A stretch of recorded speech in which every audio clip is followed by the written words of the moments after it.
And welcome back. Whenever you have a request from an employer to build a website or a web app, one of the first things that they will ask for is to make sure that your website is responsive.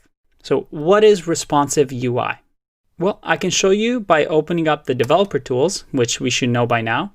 And you'll see over here that there is a little phone icon.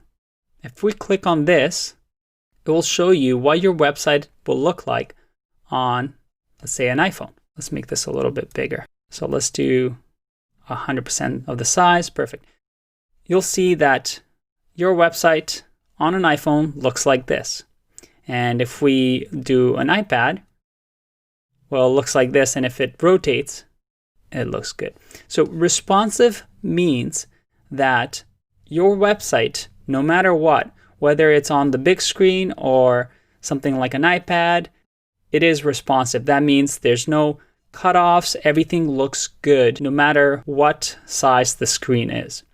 So if we go back to our website and close the developer tabs, I can actually play around with this, open and close, and see that it's responsive. The website looks good no matter what the size, and users can enjoy the experience and not be turned off because whether they're accessing it through their iPad at home on their couch, it still looks good. So keep that in mind. Responsive UI should be a priority when building websites. I'll see you in the next one. Bye-bye.